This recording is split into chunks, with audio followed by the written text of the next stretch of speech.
Bonjour à toutes et à tous, nous sommes aujourd'hui dans les locaux de la CGT à Montreuil pour vous parler du rapport CNPS-CECAFI.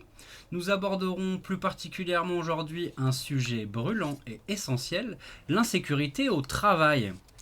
Quelles en sont ses formes, ses causes et surtout comment y faire face?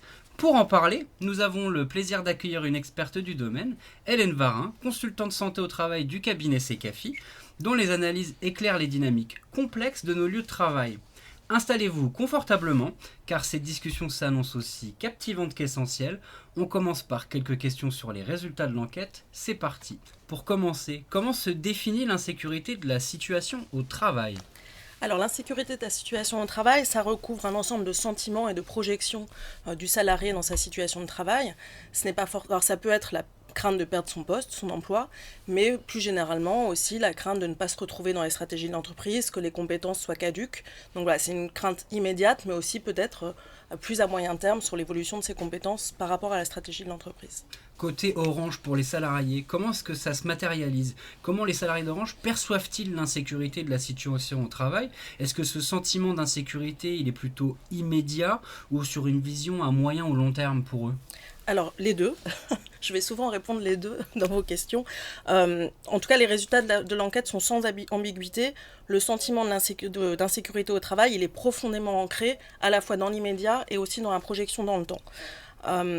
67% des salariés déclarent s'attendre à un sentiment, à quelque chose d'indésirable concernant leur situation de travail. En 2024, ils étaient 53% en 2021. Donc on voit bien la progression de cet indicateur, et c'est à la fois dans l'immédiat avec des réorganisations incessantes et aussi de façon plus structurelle avec des stratégies qui dégradent durablement l'organisation du travail, que ce soit les délocalisations, ce qu'on appelle l'offshoreisation, le recours à la sous-traitance, l'automatisation, l'introduction de nouvelles technologies. Donc c'est à la fois un sentiment très ancré dans l'immédiat et dans le quotidien, mais aussi un sentiment qui reflète une inquiétude pour l'avenir. Alors vous venez de parler de plusieurs choses, de réorganisation, d'externalisation, de nouveaux outils, de nouveaux usages tels que l'IA. Parmi tout ça, dans un secteur finalement que l'on pourrait qualifier dans mutation constante, quels vont être les facteurs qui génèrent le plus d'insécurité au travail? Quels autres facteurs que ceux qui viennent d'être énoncés peuvent générer de l'insécurité? Alors le premier facteur, et c'est très visible dans les résultats de l'enquête, c'est le nombre croissant de réorganisations que vivent les salariés. La fréquence des réorganisations, on y reviendra, je pense, dans le cours de notre entretien, le manque d'accompagnement, le manque de conduite du changement de ces réorganisations, c'est vraiment le facteur number one, si je puis dire, de cette insécurité de la situation de travail. Ensuite, vous l'avez cité, il y a tout ce qui relève de l'automatisation et de la digitalisation qui sont plutôt vécus comme des menaces que comme des leviers d'amélioration des conditions de travail. Dans un environnement aussi où c'est les tâches les plus simples qui sont souvent sous-traitées, offshoreisées, donc il y a aussi une complexification de l'activité de travail. Sous-traitance, externalisation croissante, on en a déjà parlé, mais c'est un facteur extrêmement important de cette insécurité. Et enfin, les départs successifs, liés notamment au vieillissement de la population, tout ce qui est TPS, temps libéré, on en reparlera, qui désorganisent les collectifs et qui font que les personnes se disent inquiètes pour leur avenir professionnel. Est-ce que ce sentiment d'inquiétude, est-ce qu'on peut observer des différences en fonction des métiers, des directions ou de l'ancienneté des salariés? Alors, c'est un sentiment d'inquiétude qui est généralisé, mais pour autant, vous avez raison, il y a des différences selon les activités. Les métiers les plus exposés, en tout cas c'est ce qui ressort de l'enquête, sont les métiers des agences distribution. Également tout ce qui relève des métiers d'OBS-SCE. Donc il y a aussi le contexte du PDV qui est passé par là et qui explique ce sentiment accru. Et également wholesale et DTSI qui sont particulièrement concernés par ce facteur d'incertitude. Qui cumulent en fait les scores les plus dégradés sur cette thématique-là. Ce qui est intéressant dans le rapport, vous parliez d'ancienneté, c'est que plus un salarié a vécu de réorganisation, sachant que chez vous les réorganisations elles sont vraiment dans un rythme accru, tous les 18 mois, 24 mois, plus il est insécurisé sur sa situation de travail, ce qui peut sembler logique, mais on a vraiment un effet cumulatif délétère des réorganisations. A contrario, on a des activités qui sont un peu moins exposées, comme par exemple au BSSA, avec peut-être une stabilité de l'environnement un peu meilleure. On vient donc d'explorer les résultats de l'enquête, mais on va poursuivre à présent notre entretien pour nous tourner vers un autre enjeu qui est tout aussi crucial, c'est le rapport entre le stress et le bien-être au travail. Avec une première question, les problématiques liées aux risques psychosociaux, avec l'augmentation du stress, de l'anxiété, des burn-out, sont un enjeu de société, on en parle énormément. Quel lien existe-t-il entre l'insécurité perçue au travail et l'augmentation de ces risques psychosociaux ? Alors aujourd'hui, le lien entre ces facteurs de risque psychosociaux et la santé des salariés est documenté dans beaucoup d'études épidémiologiques. Ça ressort également de l'enquête CNPS, comme je vous le disais, plus les salariés sont exposés à des réorganisations répétées, mal accompagnés, c'est un autre sujet sur lequel on reviendra, avec peu de visibilité sur leur avenir, plus ils déclarent des tensions qui sont à la fois des tensions mentales et physiques, c'est des troubles du sommeil, c'est un stress chronique, et dans l'enquête, les indicateurs globaux de stress et de fatigue sont quand même très dégradés globalement par rapport aux années précédentes. En fait, l'insécurité agit comme une sorte d'amplificateur de toutes les autres tensions organisationnelles et a vraiment des effets physiques sur la santé des salariés. Comment cette insécurité impacte-t-elle la motivation et l'engagement des salariés dans leur mission ? Alors c'est un autre enseignement de l'enquête, c'est justement ces scores d'engagement qui sont en baisse notable par rapport aux enquêtes précédentes. Donc l'impact de l'insécurité de la situation de travail, c'est une mise à distance par les salariés de leur engagement dans l'entreprise. Parce qu'ils ne se reconnaissent pas dans la stratégie, dans les évolutions qu'ils peinent à matérialiser. Et donc c'est une mise à distance psychologique et émotionnelle qui est vraiment délétère, encore une fois, je me répète, sur la santé des salariés, avec un manque de reconnaissance, une absence de perspective d'évolution claire et une charge de travail toujours élevée. Je pense qu'on reviendra aussi sur ces enjeux de charge. La fierté d'appartenance, qui était un score structurellement très élevé chez Orange jusqu'à présent, commence à s'effriter de façon très notable, et les résultats le montrent dans l'enquête. En 2016, il y avait 96% des sondés qui se disaient fiers d'appartenir à Orange. Ils ne sont plus aujourd'hui que 77%. Donc on peut considérer que c'est un score encore un peu haut, mais vous voyez quand même cet effondrement en peu d'années sur ce score de fierté d'appartenance. Alors on vient de décortiquer un peu le rapport entre le stress et le bien-être au travail, avec, comme vous l'avez dit, des pistes de réflexion que j'ai trouvées moi personnellement captivantes. Mais abordons désormais une question qui préoccupe beaucoup d'entre nous, c'est la pérennité de l'emploi face aux restructurations. La première question sur ce thème, c'est quelles conséquences les transformations et réorganisations récentes ont-elles eu sur l'inquiétude des salariés par rapport à leur avenir professionnel ? Alors en premier lieu, il convient de répéter que chez Orange, vous avez à la fois des micro-réorganisations incessantes, très fréquentes, et des mouvements plus structurels de fond qui s'illustrent par des offshorisations, de la sous-traitance, des automatisations. Et l'addition de ces deux mouvements font on assiste dans les chiffres à une hausse assez spectaculaire de l'inquiétude des salariés quant à leur avenir professionnel. Je crois que j'ai déjà cité les chiffres tout à l'heure, mais en 2024, 67% des répondants déclarent avoir connu un changement qu'ils estiment indésirable dans leur situation de travail. Ils étaient 53% il y a 3 ans. Et ça, c'est vraiment renforcé par ce qu'on appelle la conduite du changement, c'est-à-dire le manque d'anticipation, le manque de visibilité qui est donné au sens de ces réorganisations. Et c'est particulièrement vrai dans certaines, alors c'est vrai partout dans le groupe, mais dans certaines activités, notamment la DTSI, chez SCE. Donc chez SCE, il y a aussi le contexte du PDV qui, bien sûr, éclaire cela d'une façon tout à fait particulière. Et également chez Wholesale, où on a à la fois des transformations numériques, des automatisations, et du pilotage à distance et le télétravail. Et on reviendra, je pense, plus tard sur ces sujets-là. Du coup, je voulais savoir maintenant, parce qu'on parlait aussi de confiance en l'avenir, quel est l'impact des suppressions de postes, des temps libérés, de la sous-traitance, des délocalisations et des plans de départ volontaires sur le moral des équipes restantes ? Est-ce que finalement, ces vagues de départ, quand elles sont volontaires pour le TPS, c'est pas un signe de défiance dans la stratégie du groupe ? Alors on peut lire en effet ces départs comme une opportunité personnelle pour les gens qui les prennent, mais aussi comme, vous le dites, une défiance dans la stratégie de l'entreprise. La problématique, c'est aussi que ces départs, comme ils ont lieu de façon assez aléatoire et non anticipée, ils désorganisent totalement le collectif de travail et l'activité de travail. Donc ils ont aussi une incidence sur le moral de ceux qui restent. Donc reprise non anticipée de tâches, report de charges sur les collègues. Et donc ça, ce sont des choses qui sont insuffisamment anticipées dans tout ce qui est conduite du changement lié à ces départs.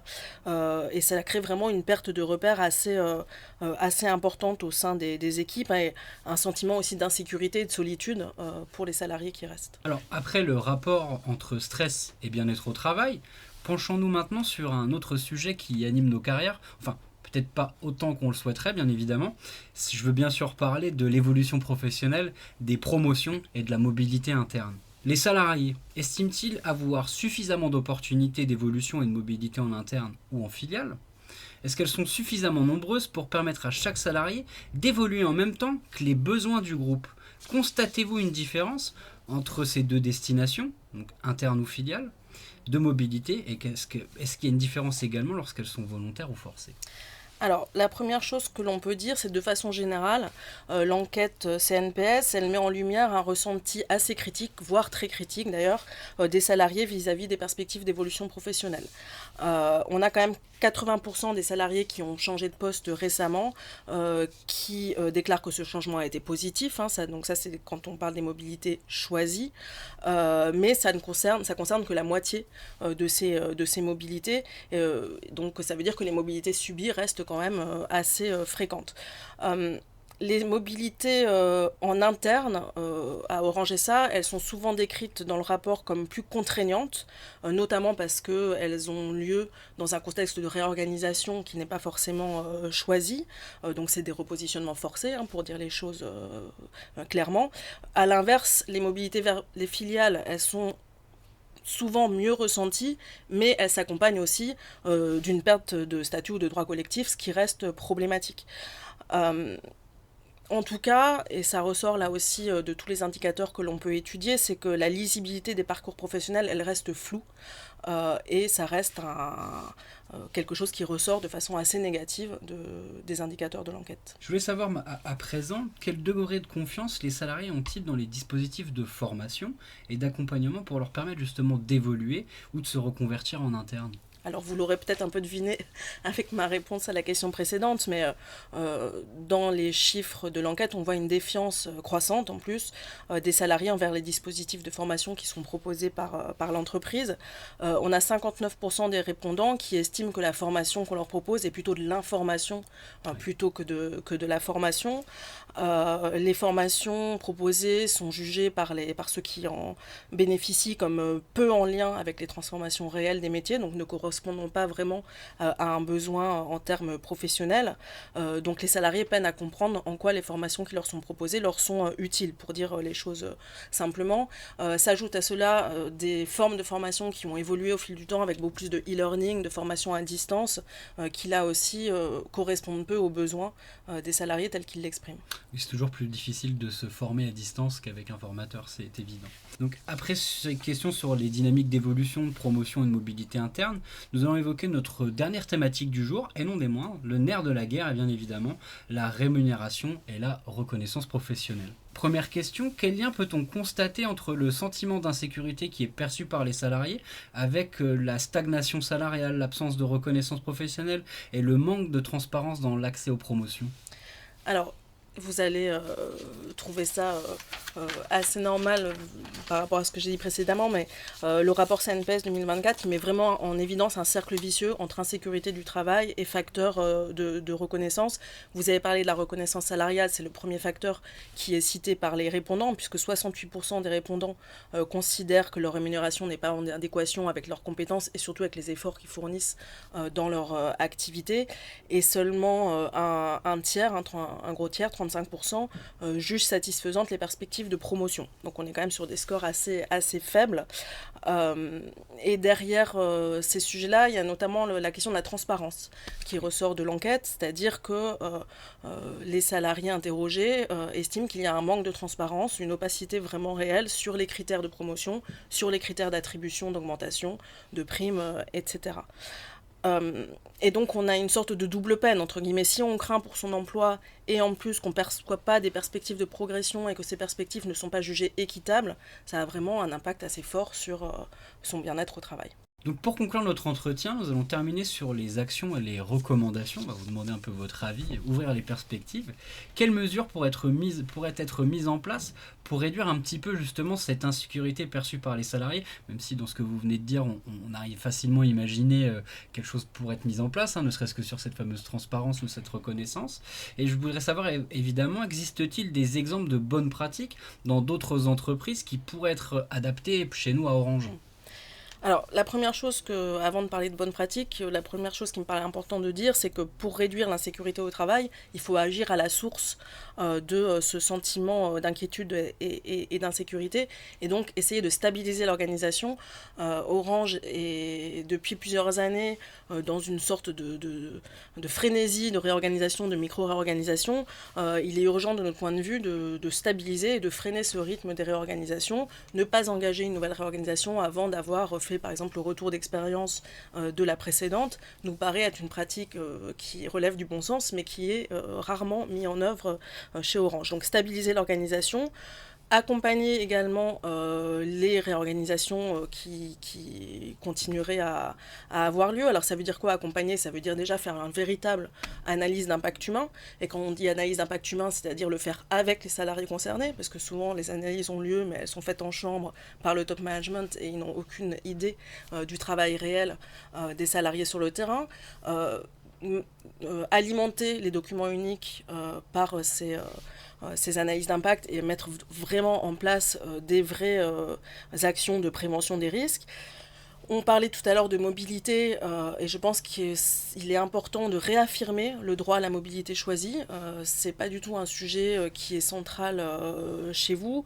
Il y a des grandes entreprises publiques comme EDF ou la RATP qui ont une notion de droit opposable à la formation et à la formation qualifiante. Donc ça pourrait être aussi des pistes qui pourraient être développées chez Orange.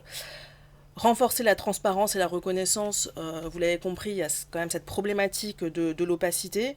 Donc, partager avec le management des critères clairs de promotion, de suivi régulier des parcours, de politique salariale qui seraient alignées sur l'évolution des métiers.